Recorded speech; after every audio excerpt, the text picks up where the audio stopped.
Hello guys, good morning. It is 6:30 a.m. in the morning and अभी मैं और मेरा भाई तैयार हो रहे हैं ताकि हम घर से निकलें और फिर जितना भी बागपत के अंदर मेजर साइट्स हैं वो हम आपको एक्सप्लोर करा सकें। यस, टुडे मैं अपना होम टाउन आप लोगों को दिखा रही हूँ जो कि बागपत है। So I will share the history and जो मेजर लोकेशंस हैं बागपत के अंदर वो सब मैं आपको दिखाने वाली हूँ। So be there with us and आपको हम मिलते हैं अपनी पहली डेस्टिनेशन पे।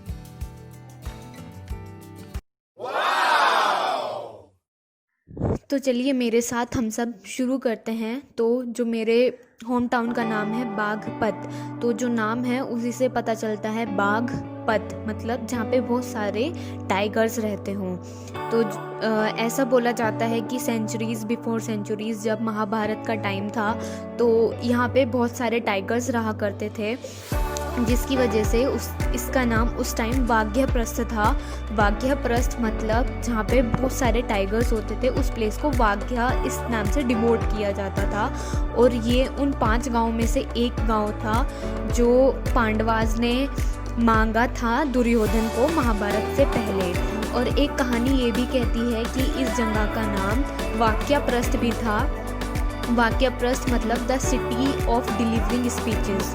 तो यहाँ पे बहुत सारी स्पीचेस वगैरह भी मतलब ऐसा बोला जाता है कि बोली जाती थी। और फिर क्या हुआ, जैसे जैसे सेंचुरीज बीतती गई उस हिसाब से फिर जब मुग़ल शासन आया तो मुग़ल शासन ने वही नाम जो वाघ्यप्रस्थ नाम है उसी नाम से यहाँ का नाम बागपत रख दिया, उर्दू में चेंज करके संस्कृत का वर्ड बागपत रख दिया। तो ये इसकी जो मोटी मोटी हिस्ट्री है ये वो बोलती है।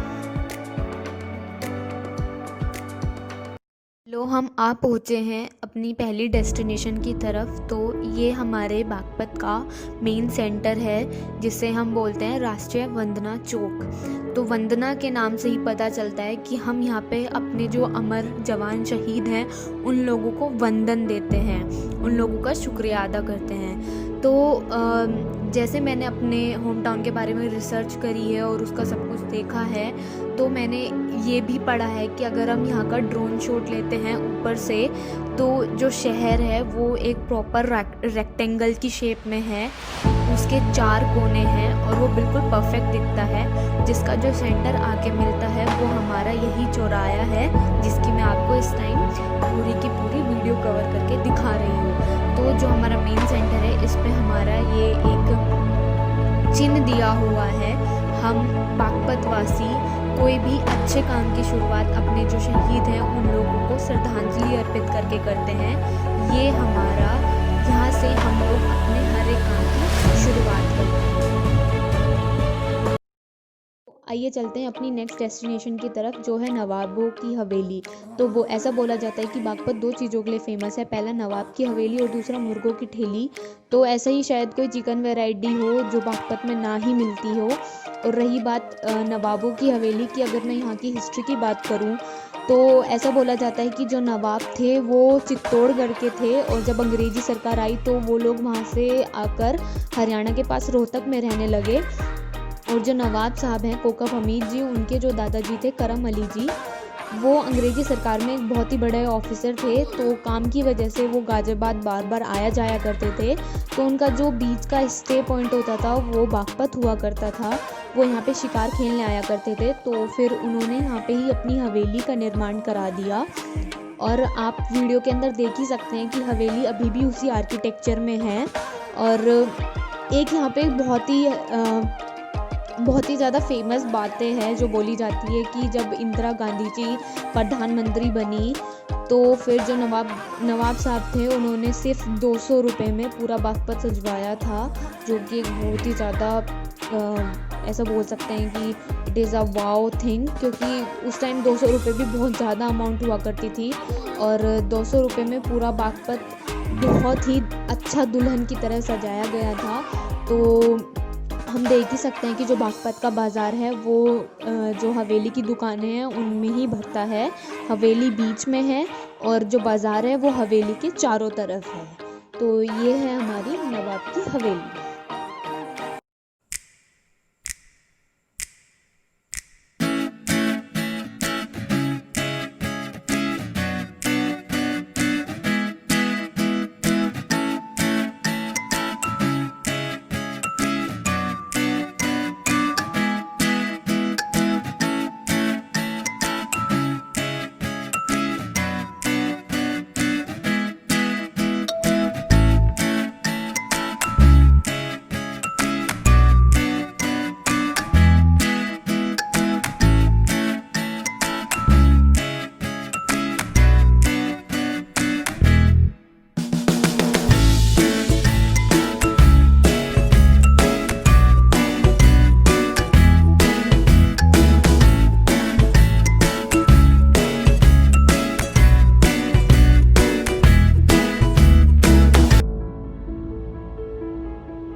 अभी हम जहाँ पे आए हैं ये हमारे यहाँ का पक्का घाट मंदिर है।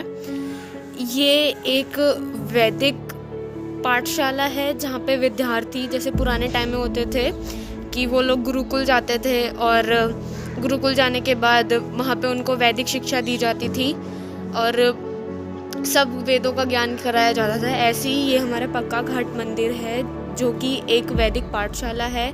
यहाँ पे ये लड़कों की वैदिक पाठशाला है। यहाँ पे जो विद्यार्थी हैं वो आते हैं और वो यहाँ पे शिक्षा ग्रहण करते हैं। तो बेसिकली बहुत ही बड़ा ये मंदिर है। जहाँ पे पाठशाला होती है वहाँ पे लड़कियों का जाना नहीं माना जाता, तो मैं वहाँ पे नहीं जा सकती। और ये जो भगवान श्री शिव जी की जो यहाँ पे मूर्ति यहाँ पे स्थापना हो रखी है। जब हम छोटे थे तो यहाँ पे जो ये कुआं बना हुआ है साइड में, तो इसके अंदर कमल उगते थे और कमल उगने के साथ यहाँ पे नागों का जोड़ा रहता था। तो जो अभी यहाँ पे ये ऊपर बनाया गया है ये सब नहीं था, और जो नाग नागिन थे वो जोड़े में यहाँ पे रहते थे और शिव जी के ऊपर हम उन्हें देखते थे। मुझे अच्छे से याद है टिल द क्लास 7th और 8th मैंने ये सब चीज़ें देखी हैं। यहाँ पे नाग नागिन घूमा करते थे।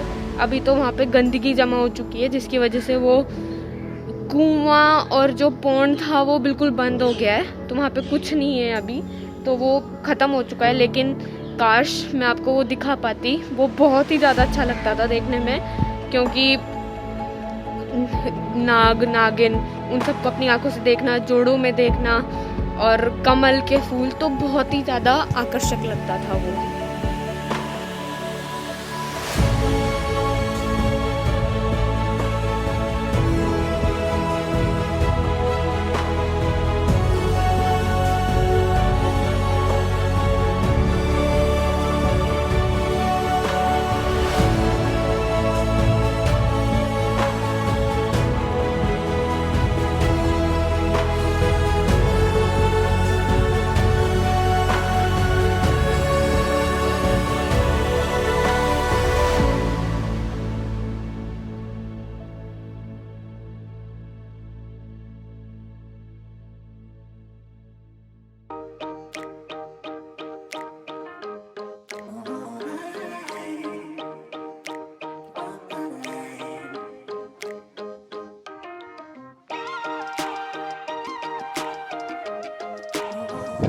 तो ये देखिए ये है हमारा बागपत का यमुना घाट। यहाँ पे पहले यमुना जी आया करती थी, अभी भी है लेकिन थोड़ी डायरेक्शन डाइवर्ट हो गई है, वो थोड़ी उधर चली गई है।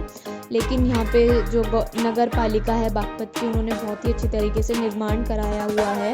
यहाँ पे सुबह सुबह लोग आते हैं, योगा करते हैं। हम जैसे कि मैं आपको दिखा ही रही हूँ कि यहाँ से लोग आराम से उगता हुआ सूरज देख रहे हैं और ये बहुत ही ज़्यादा मनमोहक दृश्य है। बहुत ही ज़्यादा अच्छा लग रहा है इसको देखते हुए, और एकदम रिफ्रेशिंग और बहुत ही सूदिंग जो एयर है वो आ रही है, तो बहुत ही ज़्यादा अच्छा लग रहा है सुबह सुबह यहाँ पे आना। ये एक morning walk and yoga site है, तो जनरली लोग यहाँ पे आते हैं और एंजॉय करते हैं।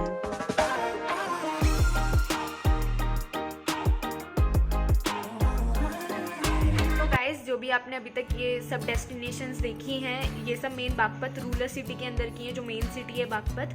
लेकिन बागपत के अंदर बहुत सारी अट्रैक्शन है, जैसे लाक्षागृह बरनावा के अंदर जैन टेम्पल जो कि एशिया का one of the famous temple है, और पूरा महादेव मंदिर जो शिव जी का बहुत ही बड़ा तीर्थ स्थल है। तो बिकॉज ऑफ द कोविड हम ये सब कवर नहीं कर सकते हैं, सो